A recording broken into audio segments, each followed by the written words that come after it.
what are some of the different ET races you have experienced? So there's many. The definitive ones that I can share about that people would have some sort of context for are primarily the Shikani, which are the beings that, for people that know Bashar, those are his people, the beings from Essassani. They're part of the 5 hybrid races. I interact with them a lot, and I've even interacted with the entity Bashar several times. More than several times, but several times that I can consciously recollect. So there's those beings, there's the YahYel, which are another group of hybrid beings. There's the hybrid children in general, which is a very large group of entities. There's the Pleiadians, who I interact with a lot. There are then other beings that are actually from different parallel versions of Earth that I interact with. And the reptilians I interact with a lot as well. Not all reptilians are evil, as we like to call it. There's many, many hybridized reptilians that are very benevolent and very angelic.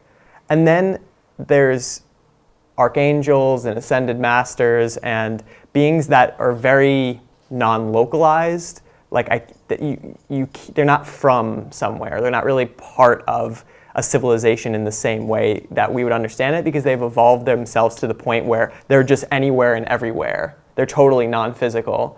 And so in that sense, they're a lot, they're more non-local, more non-definitive. So let me see. Those are the primary ones that come to mind. There's a lot of unclassified. There's a lot of unclassified ones that it's not even relevant to know who they are or where they're from. I have one contact who is a Venusian. He lives. There's a higher dimensional, 5th dimensional civilization that operates within Venus, and I actually had an experience with him rather recently. So these things they come in and out. But yeah, the primary beings that I work with at this time really have to do a lot with the hybrid children and the hybrid races. And then, yeah, so many other groups. How about yourself?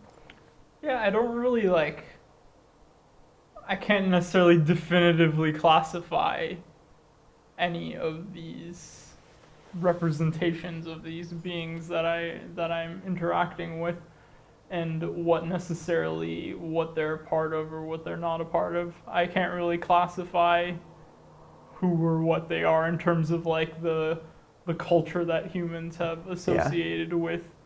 Could be very non-definitive a lot of the time. Yeah, so it's been extraterrestrial-looking children, extraterrestrial-looking beings, which are different variations of the kind of classic ETs that you see, but with a lot of different variations in that. And it's not necessarily I could say that they are this or that.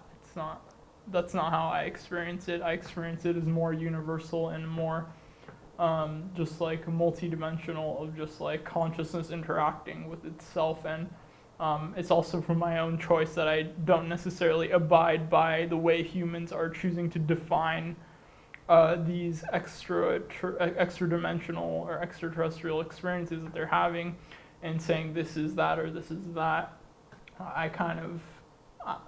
I'm letting it grow in whatever way it needs to without imparting the human cultural biases upon these things. So yeah, it's less definitive in that way from my perspective. Yeah, and it's and one thing that is relatable, that I see representations of the beings that he mentioned, or the classifications of these beings.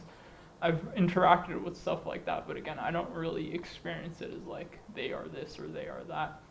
They're just consciousness. Mm-hmm. Ultimately, yeah. And I'm consciousness, and it's one thing of consciousness blurring and interacting with itself in different ways, and that's the way that I choose to interact with it. And then if it becomes to the point where it needs to be classified for the purpose of creating some sort of system of change, then that's a whole other thing, where you see in human culture, it's okay, those are the engineers, and those are the whatever, and it's like there's these different classes where then, okay, we need that guy, and that guy or girl, and all these people to do this thing.